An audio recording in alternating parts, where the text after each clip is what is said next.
신앙생활에서 가장 큰 위험은 말씀에 익숙해지면서 말씀을 무시하는 것입니다. 어떤 말씀을 여러 번 들어서 익숙하게 되면 스스로 그 말씀을 잘 안다 생각하고 그리고 그 말씀대로 살고 있다고 착각하는 것입니다. 말씀에 익숙해지면서 그 말씀을 무시하는 것이 말씀을 모르는 것보다 훨씬 더 무서운 위험이 될 수 있습니다. 로마서는 역사를 변화시키고 수많은 사람들의 삶을 변화시킨 책입니다. 하나님의 복음을 가장 선명하게 체계적으로 설명해 주시는 책이기 때문입니다. 우리가 두려워해야 하는 것은 이러한 복음의 진리를 담은 말씀을 접하면서도 변하지 않는, 충격받지 않는 우리의 완악함입니다. 그러한 완악함 이면에는 로마서가 고발하고 있는 이 복음을 거부하고 있는 인간의 죄성이 숨어 있습니다.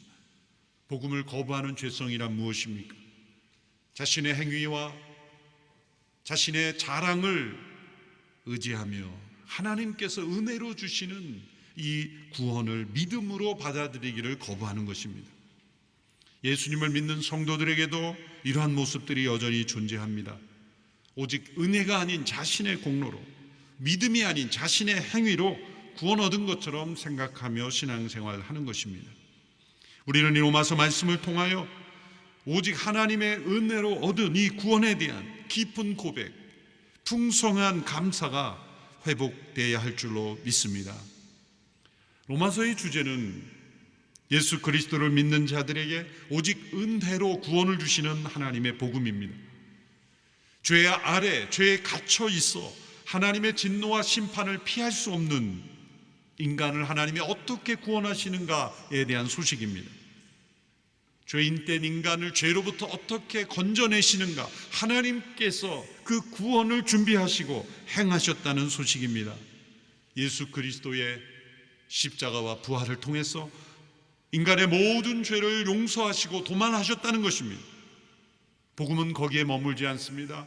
죄를 용서받는 것에 그치지 않고 하나님 앞에 담대히 설 수 있는 의로움을 우리에게 주신다는 겁니다.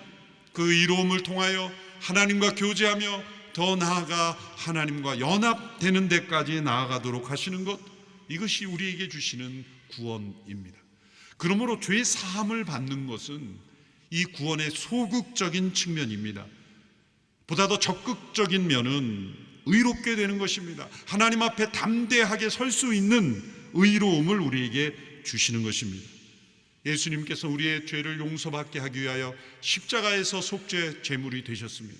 우리를 하나님 앞에 설 수 있도록 의롭다 하시기 위해서 죽음에서 부활하심으로 하나님의 의의 통로가 되셨습니다.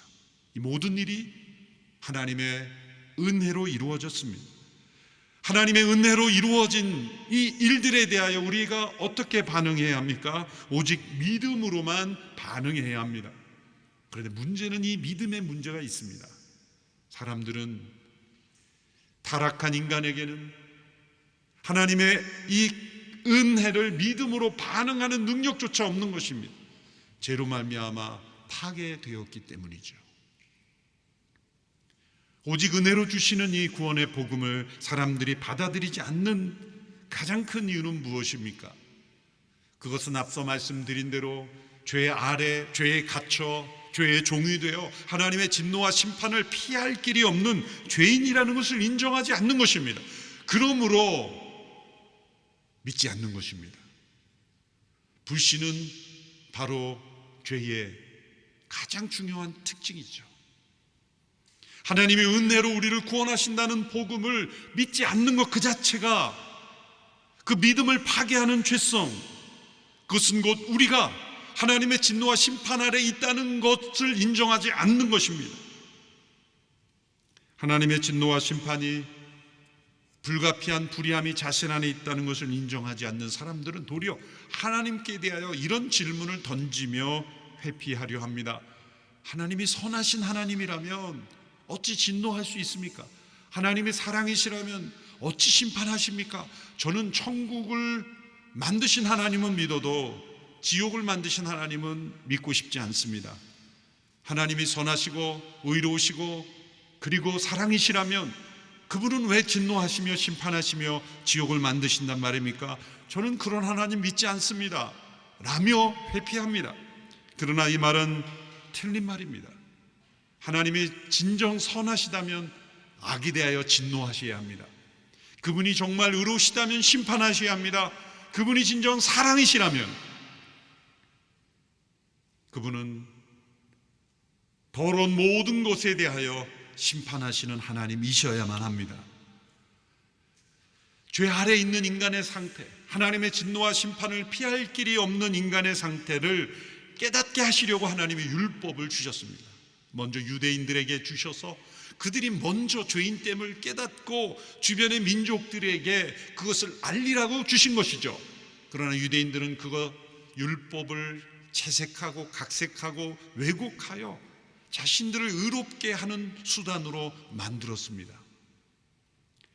그러나 율법이 없는 이방인들은 그들 안에 하나님께서 넣어주신 이 도덕 그리고 양심, 이것이 그들에게 율법이 되어 그들이 하나님 앞에 죄인임을 깨닫게 하신다고 말씀하셨습니다. 유대인이나 이방인이나 모든 이들이 다 하나님의 진노 아래 심판받아 마땅한 이들이라는 겁니다. 이것을 깨닫지 못한 사람은 하나님의 은혜로 값없이 주시는 이 구원의 선물을 믿지 못합니다. 연결되어 있는 것이죠. 왜 구원의 선물을 믿지 못합니까? 자신이 하나님의 진노와 심판 아래에 있는 죄인이라는 것을 받아들이지 않기 때문입니다. 우리가 처한, 인간이 처한, 모든 사람들이 처한 실상을 받아들이지 않는 것입니다. 이 두 가지는 서로 연결되어 있습니다. 그래서 로마서 1장 18절부터 3장 20절까지의 내용에서 이 여러 장을 통하여 사도 바울이 계속해서 반복하여 설명하고 있는 그 내용은 무엇입니까? 간단합니다. 우리 스스로의 힘으로는 하나님 앞에 의로운 자로 설 수 없다. 왜 우리가 하나님의 값없이 주시는 은혜가 필요한가?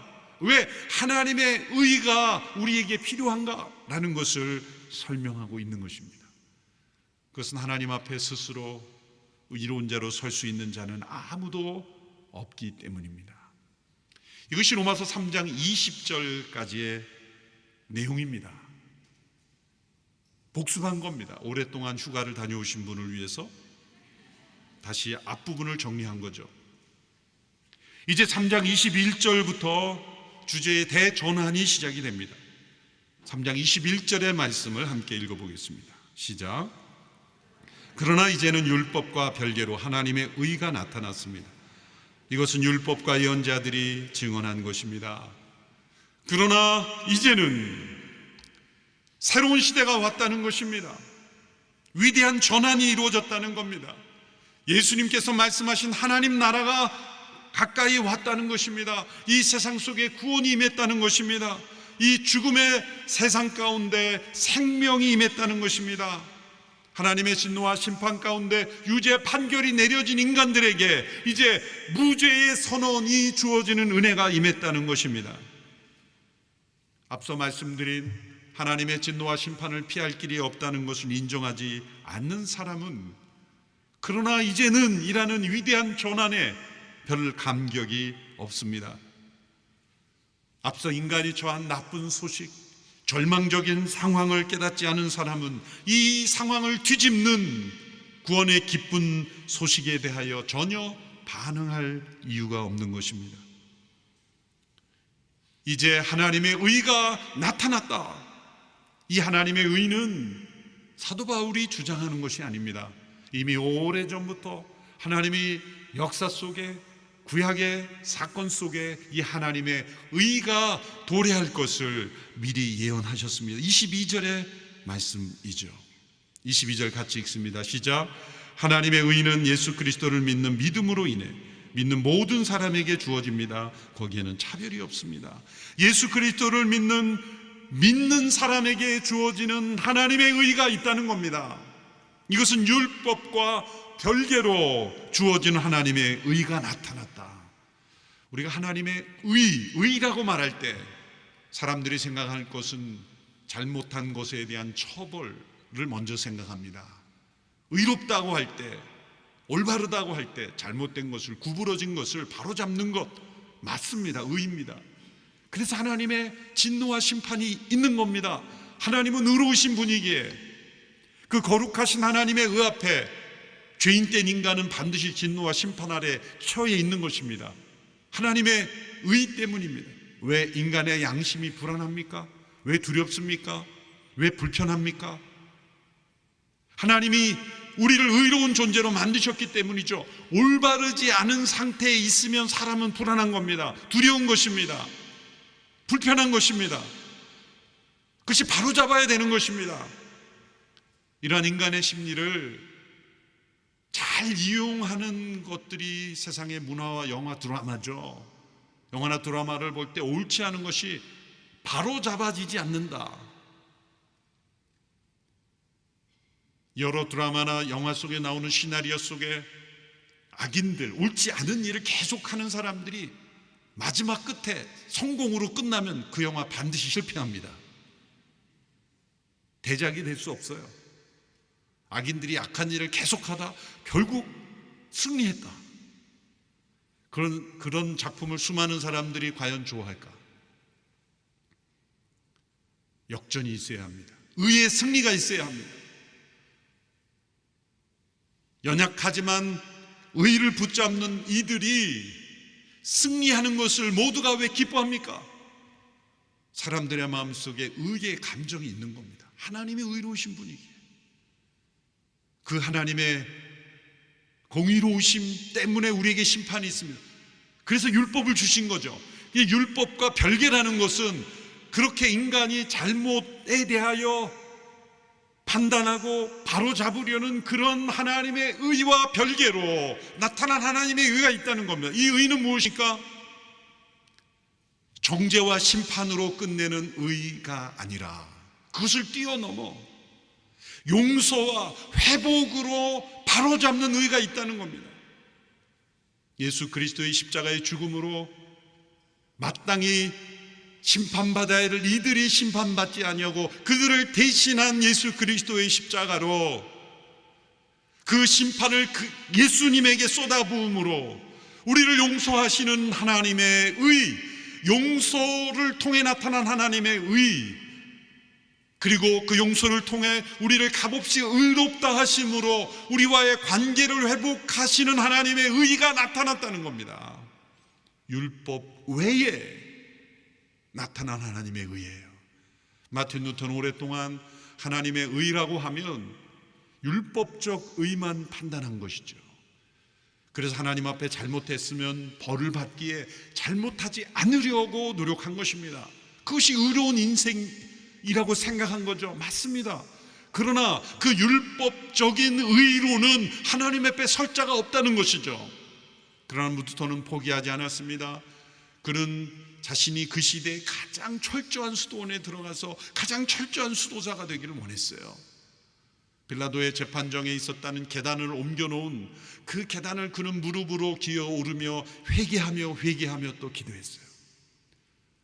그가 생각했던 하나님의 의는 잘못에 대하여 처벌하는 의밖에 없었다는 거예요. 그러므로 의로운 삶이란 잘못하지 않는 삶, 하나님 앞에 심판받지 않을 삶을 사는 것, 그것이 율법적 의를 추구하는 거죠. 루터는 그렇게 애쓰고 또 애썼습니다. 어떠한 수도사보다 그는 철저히 노력했습니다. 그러나 자신 안에 있는 꿈틀거리는 이 죄는 해결할 수 없다는 걸 알게 되었고, 자신이 수도 생활을 하면 할수록 자기 안에 솟아오르는 자기 의는 자기 힘으로 해결할 수 없다는 것을 그는 알게 되었죠. 어느 날 그는 로마서 1장 16절 17절 말씀이 성령의 빛을 통해 깨닫게 되었어요. 복음에는 하나님의 의가 나타나 믿음에서 믿음에 이르게 하나니 이 복음은 모든 믿는 자에게 구원을 주시는 하나님의 능력이 됨이라. 이 복음에 나타난 하나님의 의는 바로 자신을 스스로의 힘으로 깨끗하고 정결하게 함으로 심판받을 일을 하지 않는 의를 추구한다는 의가 아니라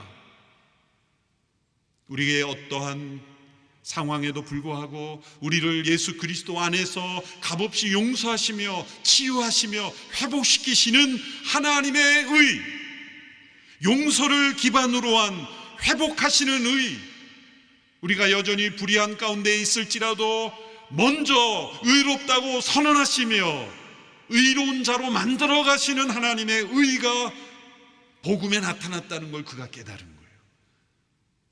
그래서 중세의 어두운 시대를 걷게 하는 종교개혁이 일어났던 것입니다. 22절의 말씀, 하나님의 의는 예수 그리스도를 믿는 믿음으로 인해 주어지는 의라고 말합니다. 이것은 하나님의 용서, 하나님의 회복, 하나님의 사랑으로 나타난 의입니다. 이미 인간의 죄는 정죄와 심판으로 해결할 수 없다는 것이 역사 속에 나타났어요. 역사 속에 수많은 하나님의 심판이 있었죠. 홍수의 심판이 있었고 역사 속에 수많은 하나님의 심판이 있었지만 그 심판으로 사람이 변화됐습니까? 노아의 홍수 심판이 전 세계적으로 일어났지만 그 노아의 후손들의 모습에서 달라진 면이 있습니까? 하나님께서 살려주신 노아의 후손들의 모습에서 나타난 것은 뭡니까? 바벨탑을 쌓는 반역의 모습이었어요. 정죄와 심판으로는 사람이 근본적으로 변하지 않는 죄성이 있다는 것을 하나님은 보여주신 거예요. 그러므로 율법 외에 나타난 하나님의 의, 정죄와 심판이 방법이 아닌 하나님의 의는 무엇입니까? 용서를 통한, 치유를 통한, 성령의 임재를 통한 근본적인 변화를 통하여 만드시는 의, 예수 그리스도의 의를 우리에게 선물로 주심으로, 우리에게 더듬혀 주심으로 변화되는 의, 바로 그 하나님의 의가 우리에게 나타났다는 것.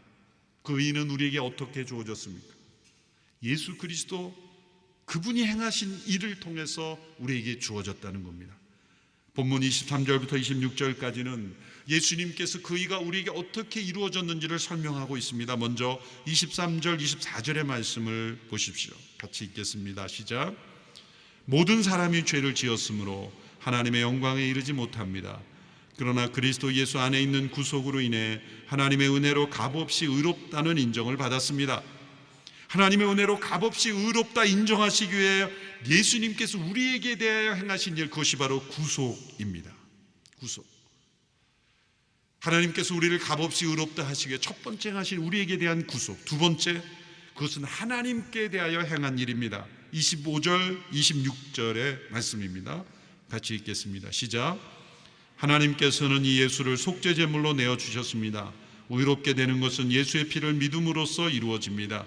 이는 하나님께서 오래 참으시는 가운데 과거의 지은 죄를 간구하심으로 그분의 의를 나타내시기 위함입니다. 지금 이때에 하나님께서 그분의 의를 나타내신 것은 자신이 의로우시며 또한 예수 믿는 사람들을 의롭다고 인정하시는 분임을 나타내시기 위함입니다. 하나님께 대하여 예수님께서 행하신 일, 그것은 속죄 제물을 통한 화목을 이루신 것입니다. 이 네 구절의 말씀을 통하여 하나님이 우리를 값없이 의롭다 하시기 위하여 예수님께 행하신 두 가지 일을 설명합니다. 하나는 우리에게 대하여 행한 일이고 또 하나는 하나님께 대하여 행한 일입니다. 먼저 우리에게 대하여 행한 일을 도표로 다시 정리해 보면, 하나님께서 우리를 의롭다 하시기 위하여, 의롭다 하시는 것을 칭의, 영어로 justification이라고 한다면, 예수님께서 우리에게 대하여 행하신 일이 구속, 리뎀션입니다. 하나님께 대하여 행하신 일, 화목 제물이 되신 것입니다. 우리에게 대하여는 구속자가 되시고 하나님께 대한 화목 제물이 되심으로써 하나님께서 우리를 값없이 의롭다 인정할 수 있게 된 거예요. 이것을 통해서 하나님이 의로우시며 또한 예수님을 믿는 자들을 의롭다고 인정하신 분을 나타내셨다는 거예요. 이 두 가지 예수님이 행하신 일을 다시 한번 자세히 살펴봅니다. 첫째로 우리에게 대하여 예수님이 행하신 일, 구속입니다. 24절의 말씀 다시 읽어보겠습니다. 시작. 그러나 그리스도 예수 안에 있는 구속으로 인해 하나님의 은혜로 값없이 의롭다는 인정을 받습니다. 이 구속이라는 단어, 우리 한글로 번역되는 이 구속이라는 단어가 다시 번역돼야 될 필요성이 있습니다. 왜냐하면 구속이라는 단어가 또 다른 단어가 있죠. 잘못한 사람들이 잡혀가는 것도 구속이죠. 같이 한국말로 구속이기 때문에 한자로 보면 명확하게 다릅니다.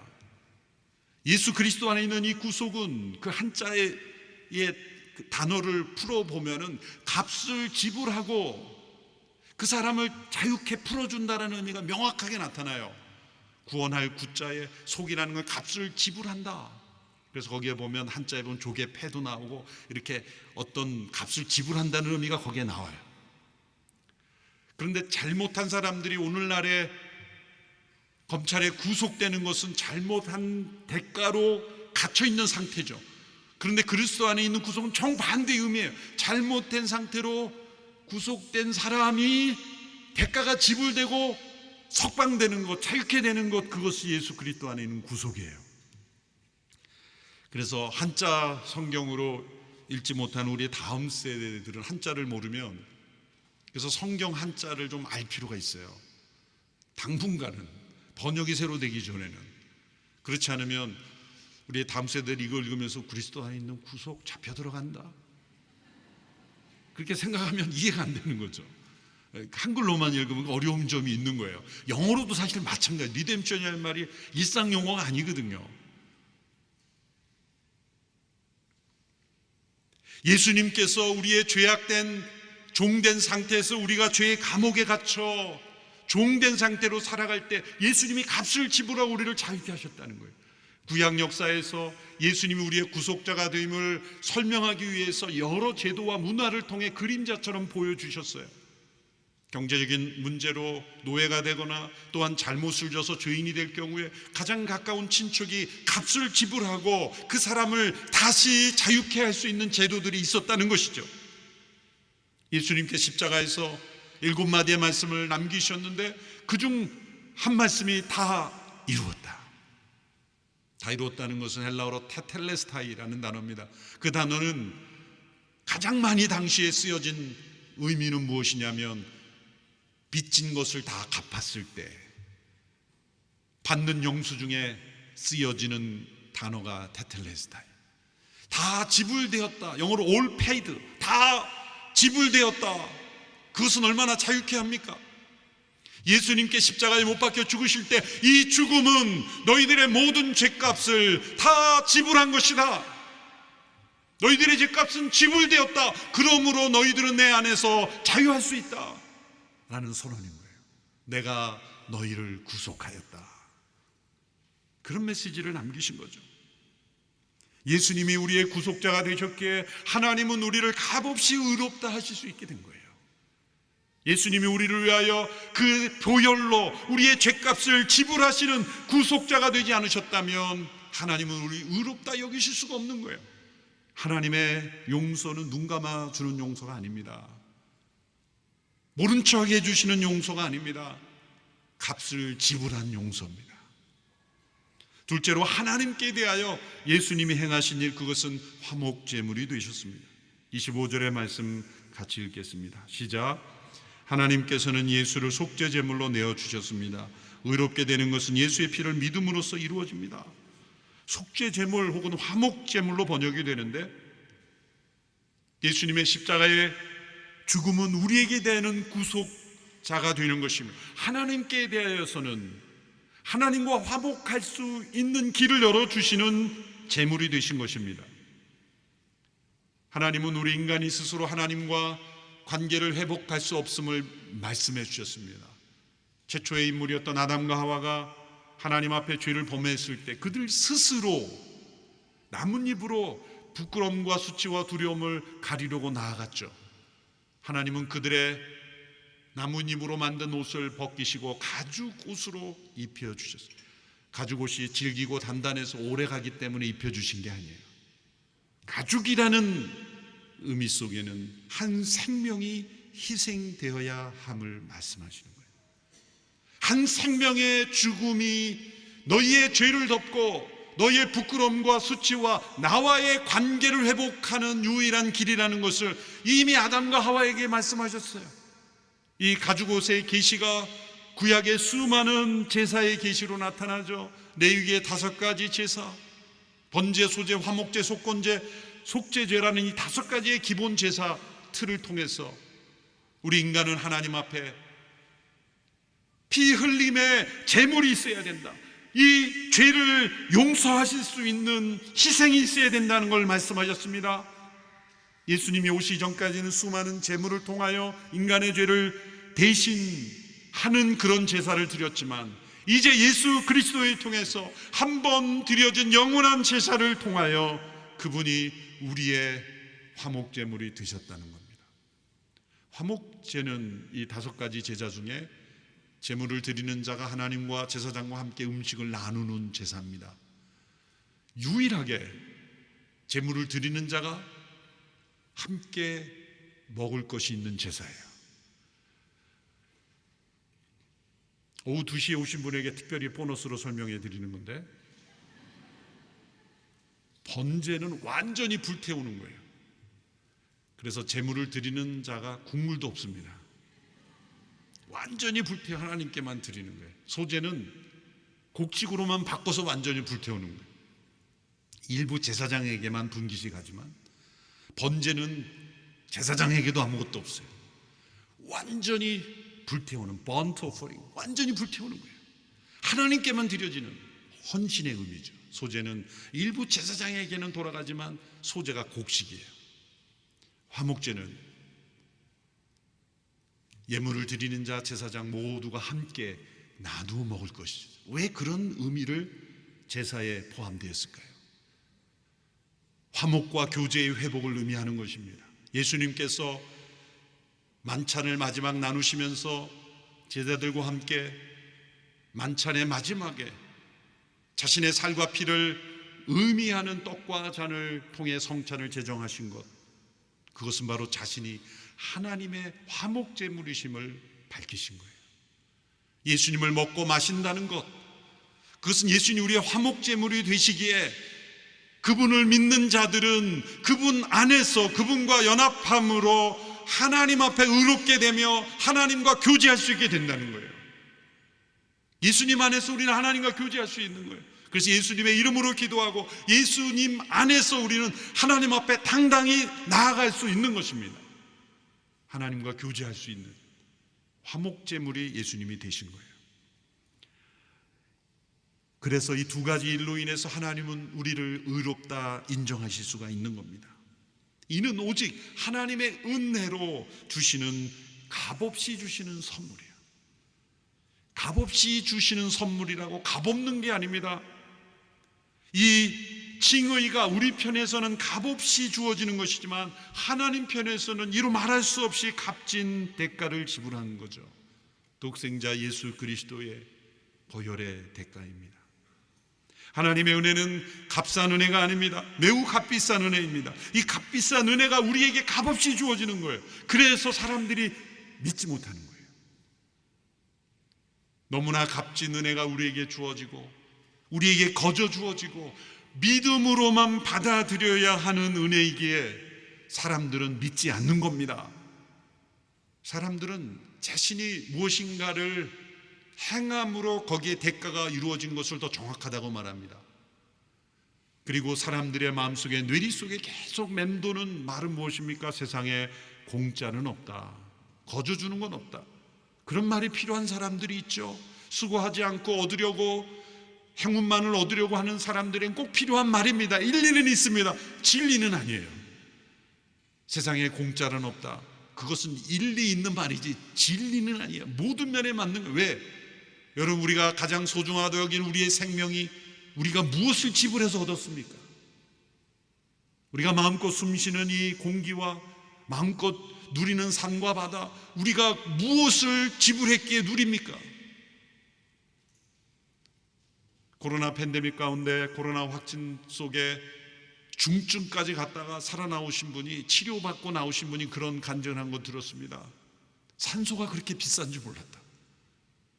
중증 치료를 받을 때, 산소통 치료받을 때 치료비를 보고 이 산소 내가 매일마다 호흡했는데, 너무나 값진 선물이 우리는 값없이 누리고 있는 거죠. 하나님께 주신 이 생명, 하나님께 주시는 모든 것들이 너무나 값 있는 것이기에 우리는 믿음으로 받아들이지 못하는 거예요. 죄악으로 인하여 믿음이 파괴됐기 때문이에요. 그리고 사실 이 세상 속에 우리가 정말 값없이 주는 값진 은혜라는 것을 실상은 잘 경험하지 못하기 때문이에요. 심지어 가정에서도 잘 경험하지 못하는 거예요. 부모는 부모 나름대로 최선을 다해서 사랑했다고 하는데 그 자녀 얘기를 들어보면 우리 부모만큼 상처 많이 준 사람이 없다고 말해요. 그래도 은혜 중에 가장 순수한 은혜가 부모의 은혜 아닙니까? 그렇게 부모가 헌신해서 열심히 했는데 자녀는 스스로 큰 줄 알아요. 그러니 이 땅에서 우리가 가장 값진 은혜를 믿음으로 받는 그 자체가 인간에게는 어려운 일입니다. 그래서 인간은 끊임없이 믿음 외에 다른 그 무엇을 첨가하려고 하는 거예요. 우리 신앙에서도 하나님 앞에 내가 떳떳한 존재가 되고 싶어서, 하나님 앞에 내가 율법적인 의의를 추구함으로 훌륭한 존재가 되고 싶어서, 내가 오직 은혜로 주시는 이 구원을 오직 믿음으로만 받기에는 내가 너무 무가치한 것처럼 여겨지니까 자신의 가치를 드러내며 자신의 의의를, 자신을 자랑하며 자신의 행위를 강조하는 것이 신앙생활에서 나타난다는 거죠. 그것이 중세 교회가 그랬고, 그 극치가 무엇입니까? 면죄부를 만들어냈죠. 요한 테첼이라는 설교자는 면죄부 한 통에 헌금함에 동전이 땡그랑하고 떨어지는 순간 연옥에 있던 사람이 지옥으로 떨어지지 않고 천국으로 올라간다고 설교했을 때 수많은 성도들이 아멘하며 헌금함에 많은 헌금을 했던 거예요. 그 헌금으로 로마 교황청에 수많은 건물을 지었던 겁니다. 종교개혁이 일어날 수밖에 없었던 거죠. 무엇이 문제입니까? 오직 하나님의 은혜로, 오직 믿음으로만 받는 구원을 믿음 외에 다른 무엇인가를 첨가했다는 거예요. 여러분, 캐톨릭에서도 은혜로 구원받는다 그럽니다. 믿음으로 구원받는다 그래요. 은혜와 믿음을 부정하는 게 아니에요. 그런데 오직이냐라고 할 때는 달라지는 거예요. 종교개혁의 가장 중요한 것은 이 오직입니다. 로마 캐톨릭은 믿음에 행위를 더하여 의롭게 된다고 말합니다. 그러나 종교개혁의 전통에 서인 우리들은 믿음으로만 의롭게 되고 행위는 그 의롭게 된 자에게 나타나는 열매인 것이죠. 그러므로 중요한 것은 오직이라고 인정하느냐 인정하지 않느냐예요. 캐톨릭에서도 은혜, 믿음 다 말합니다. 그러나 오직이라고는 말하지 않아요. 종교개혁의 3대 모토가 무엇입니까? 솔라 그라치아, 오직 은혜. 솔라 피데, 오직 믿음. 그리고 세 번째, 이 두 가지를 설명하는 것이 오직 성경, 솔라 스크립투라. 오직 성경에서 말하는 한 가지 진리, 그것은 우리는 오직 은혜로 하나님의 의를 덧입으며 구원받으며 오직 믿음으로만 그것을 받을 수 있다는 이 한 가지 진리를 성경은 말한다는 거예요. 이 솔라를 빼면, 오직을 빼면 하나님의 은혜로만 주시는, 믿음으로 받아들여야 되는 이 구원을 무너뜨리게 되는 거예요. 그러므로 오직 은혜로 주어지는 의를 우리가 믿음으로 받아들일 때, 오직 믿음이라고 할 때 배제되어야 될 것들을 본문에서 말씀합니다. 첫째로 오직 은혜의 복음은 자랑을 완전히 배제해야 한다는 겁니다. 27절의 말씀 같이 읽겠습니다. 시작. 그렇다면 자랑할 것이 어디에 있습니까? 전혀 없습니다. 어떤 법으로입니까? 행위로입니까? 아닙니다. 오직 믿음의 법으로입니다. 오직 믿음의 법으로 사는 사람, 그는 자랑을 제거합니다. 자랑은 인간의 내면에 깊이 뿌리 내린 교만의 표현입니다. 인간은 하나님 앞에서도 무엇인가를 자랑하고 싶어 합니다. 예수님을 바로 믿는다면 제거되어야 될 것이 자랑입니다. 자랑의 다른 말은 무엇입니까? 자기 의입니다. 복음을 대적하는 가장 무서운 죄가 자기 의입니다. 이 자기 의를 십자가에 못 박지 않으면 오직 은혜로 주시는 하나님의 의를 믿음으로 받지 못합니다. 우리의 믿음을 무너뜨리는 무서운 죄는 무엇이라고요? 자기 의입니다. 자기 의가 살아있으면 믿음이 작동하지 않습니다. 그러면 예수님께서 아무든지 나를 따라오려거든 자기를 부인하고 자기 십자가를 지라고 말씀했습니다. 이것은 같은 말입니다. 자기 부인과 십자가가 따로 있는 게 아니라 자기를 부인하고 자기 십자가만이 우리 자신을 부인할 수 있는 유일한 도구라는 거예요. 예수님의 십자가에 자신을 함께 못 박으라는 거예요. 무엇을 육체를 못 박으라는 게 아니라 자기의 의를 못 박으라는 거예요. 그것이 믿음입니다. 우리의 믿음을 끊임없이 무너뜨리는 것이 자기 의요, 그 자기 의의 표현이 자기 자랑이기 때문이에요. 그러므로 마틴 노이전스 목사님이 이런 좋은 문장을 남겼습니다. 믿음이 있는 사람은 더 이상 자신을 바라보거나 자신에게 기대를 거는 사람이 아니다. 그는 더 이상 과거와 현재, 미래의 자기 모습에 주목하지 않는다. 그는 주 예수 그리스도와 완성된 구원만 바라보고 의지한다. 믿음은 자기를 바라보는 것이 아니라 예수 그리스도만을 바라보는 것이기 때문입니다. 둘째, 오직 은혜의 복음은 차별을 완전히 배제합니다. 3장 22절의 말씀 같이 읽습니다. 시작. 하나님의 의는 예수 그리스도를 믿는 믿음으로 인해 믿는 모든 사람에게 주어집니다. 거기에는 차별이 없습니다. 하나님은 오직 우리에게 믿음만을 요구하심으로 사람을 차별하지 않으셨습니다. 인간에게 있어야 될 오직 은혜의 구원을 받아들이는 믿음만을 요구하셨고 그 믿음 안에서 아무도 차별하지 않으신다. 이것은 종교다운 줄을 말하는 게 아닙니다. 은혜의 복음이 차별을 배제한다는 것이 산은 정상인데 산에 올라가는 여러 길이 있는 것처럼 모든 종교들은 다 구원을 향하여 가는 것이기에 여러 종교, 여러 구원의 가능성이 있는 것이라는 뜻이 아니죠. 정반대입니다. 오직 한 분 하나님께서 오직 예수 그리스도 안에 있는 구속으로, 오직 예수께서 화목제물이 되심으로, 오직 예수 그리스도 안에서 그분을 통하여 그분 안에서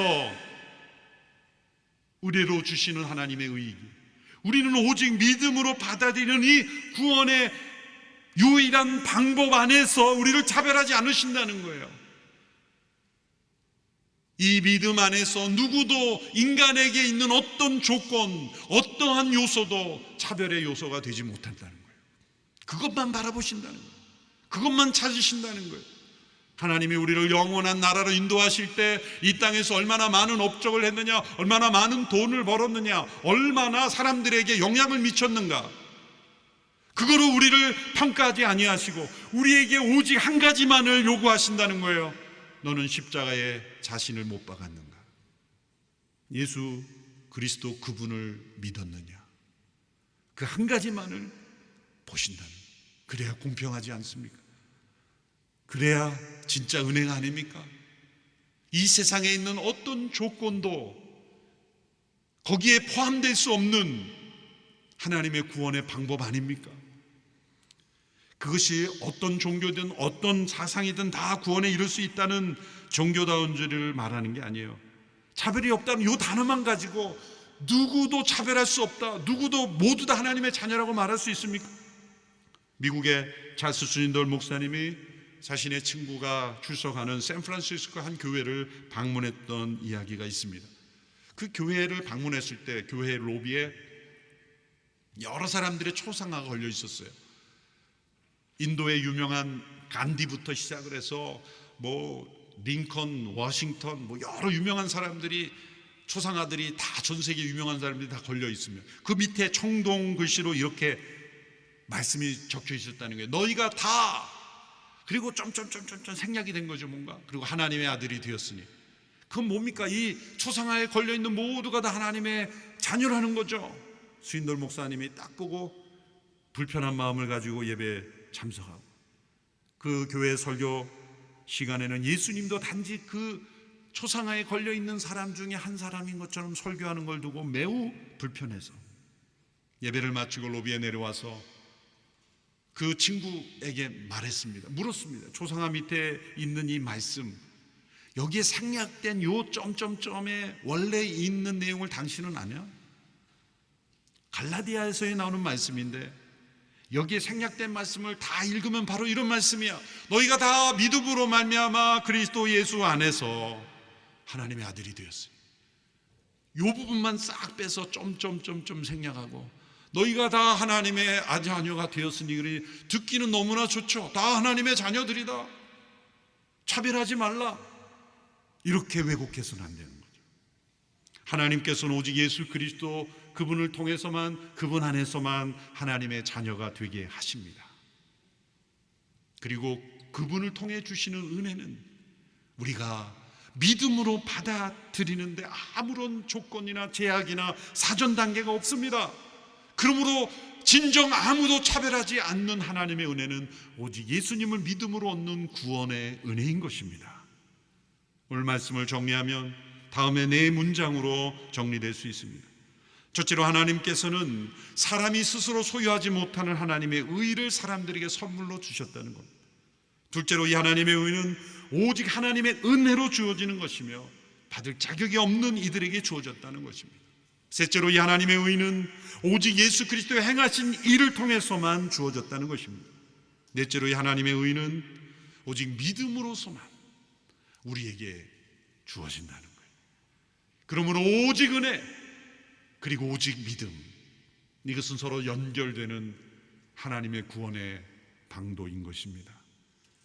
구원은 인간의 의에 대한, 공로에 대한 보상이 결코 아닙니다. 도리어 불의에 대한, 인간의 죄악에 대한 하나님의 은혜의 선물, 율법과 별개로 나타난 하나님의 의, 정죄와 심판, 진노와 정죄와 심판으로서의 하나님의 의를 뛰어넘는 하나님의 의, 그것은 용서와 치유와 회복으로 통해 나타난 예수 그리스도 안에 있는 구속과 화목제를 통해 나타난 하나님의 의, 이것이 우리에게 주어졌습니다. 오직 믿음으로 이 은혜를 받아 누리는 일만 남았습니다. 제가 오늘 드리는 말씀을 저는 처음 듣는 얘기인데요, 괜찮습니다. 오늘 이 시간으로부터도 새로 출발하십시오. 앞으로 일평생 사실 이 진리 외에 우리가 믿고 의지하는 다른 것 아무것도 없습니다. 이것이 전부입니까? 다른 건 없습니까? 없습니다. 일평생 우리는 이 진리 안에서 이 진리를 누리며 이 진리를 체험하며 사는 것뿐입니다. 이것 외에 우리가 무슨 학위를 하든 많은 학문을 쌓아가야 신앙생활 할 수 있다면 하나님은 차별하시는 거죠. 인간의 지능으로 차별하시고 경력으로, 이해력으로 차별하시는 거죠. 하나님은 예수 그리스도 안에서 아무도 차별하지 않으십니다. 믿음으로 얻는 이 구원, 이것을 은혜로 누려가는 우리 모두가 되기를 축원합니다. 아까 불렀던 찬양 주의 은혜라 함께 부르고 마무리하기를 원합니다. 내가 지금까지 지내온 것 주의 은혜입니다. 내가 하나님의 자녀 된 것도 주의 은혜입니다. 내가 이 자리에 서 있는 것도 주의 은혜입니다. 함께 고백하며 나갈 수 있게 되기를 바랍니다.